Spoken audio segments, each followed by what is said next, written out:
Hello everyone, কি অবস্থা সবার? আশা করি সকলেই ভালো আছেন। আলহামদুলিল্লাহ আমি অনেক ভালো আছি। তো আজকে আমরা এসে পড়ছি শ্রীমঙ্গল। আর শ্রীমঙ্গল আসার কারণ হচ্ছে আমরা অনেকদিন ধরে ভাবতেছিলাম কোথাও একটা ট্যুর দিব কিন্তু স্পট বিশ্রায় পাইতেছিলাম না। যে কারণে হঠাৎ একজনে বলছিল যে চলুন শ্রীমঙ্গল থেকে ঘুরে আসি। আর আমিও কখনো সিলেট আসি নাই, এই আমার ফার্স্ট টাইম শ্রীমঙ্গল ট্যুর। তো বাইক ট্যুর তো ভাই বুঝেনি, যে কোনো জায়গায় ট্যুর হয় একদম জাক্কাসা। তো যাই হোক, আমরা এসে পড়ছি শ্রীমঙ্গল। তো এখানে লেখা আছে চায়ের দেশে স্বাগতম, আপনাদেরকেও স্বাগতম, আমাকেও স্বাগতম। তা আমার সাথেই থাকেন, আমি সামনে আরো আপনাদেরকে ভালো ভালো স্পট দেখানোর চেষ্টা করবো। আর চায়ের দেশটা ভাই আসলে মারাত্মক সুন্দর। সামনে আমি বাকিটুকু আপনাদেরকে দেখানোর চেষ্টা করবো আর চা বাগানে নিয়ে যাবো আপনাদের।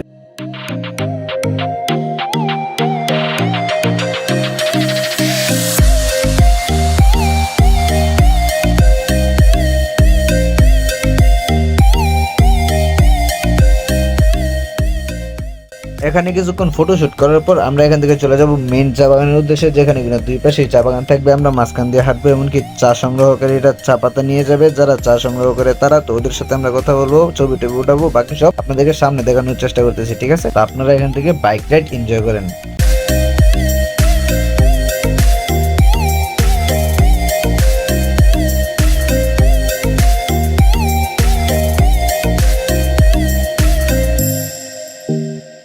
আমরা এখন আছি সিলেট চা বাগানে। এখানে পরিবেশটা এতটাই সুন্দর যেটা ভাষায় প্রকাশ করার মতো না অবশ্য।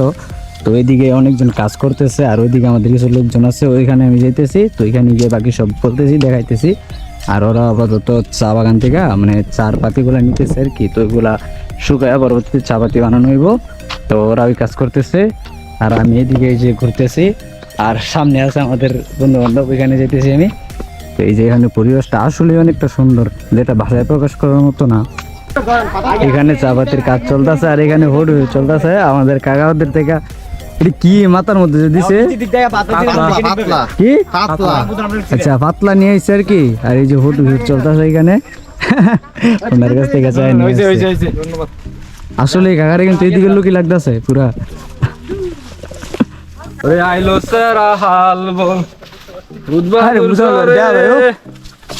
হাল বল সরি দেহি মই খান্দরে আইলো রে সেরা গামছা বাতাসে ওরে।